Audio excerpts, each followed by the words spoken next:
Organization is the systematic distribution of tasks, authorities, and responsibilities that allow an institution to function smoothly. A system is the whole that ensures harmony among these parts.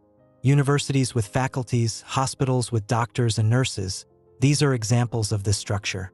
In everyday life, if no one knows who takes out the trash, chaos follows. Once it's clear, order emerges. Organization and system are the invisible frameworks that make both work and home life manageable. A production line is a standardized process where products are built step by step. Taylor's scientific management is best illustrated here. In a car factory, each worker assembles one part until the car is complete. At home, preparing ingredients in sequence mirrors the same logic.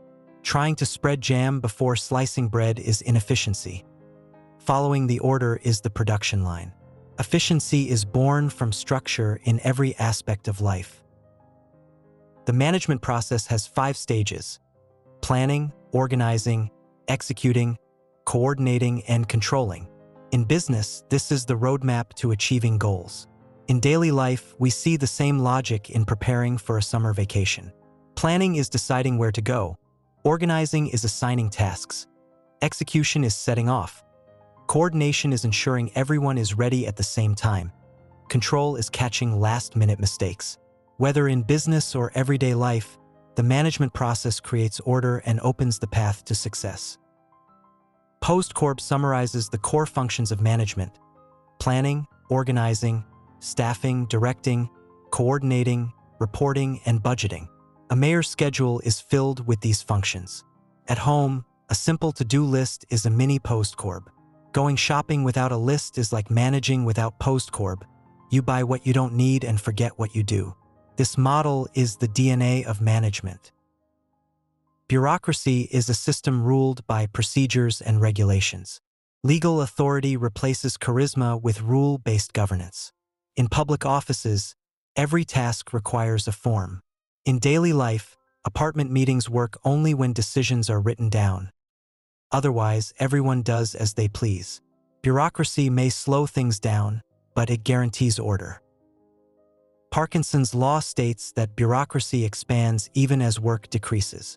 The Peter Principle says people rise until they reach a level where they are incompetent. A company may hire more staff even as workload shrinks, or a star employee may fail when promoted too high. In everyday life, the loudest friend is often assumed leader, but falters when real decisions are needed. These principles remind us of the limits of systems and the importance of human capability. Division of labor means tasks are split by expertise. Departmentalization groups work into sections. Command means one worker receives instructions from only one manager. Hierarchy defines who reports to whom. In restaurants, waiters, chefs, and cleaners have distinct roles. In companies, marketing, production, and accounting are separate departments. At home, if it's clear who does the dishes, arguments vanish. These concepts are the foundation of order.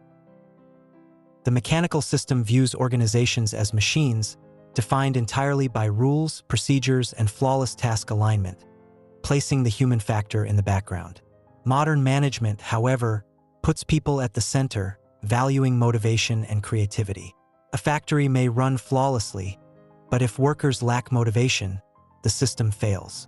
In modern management, ideas and creativity are valued, like a group of friends where everyone's voice matters.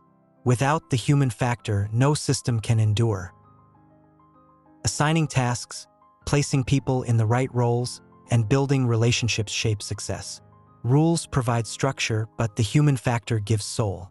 In everyday life, when family roles are clear, harmony grows. When friends communicate well, bonds strengthen.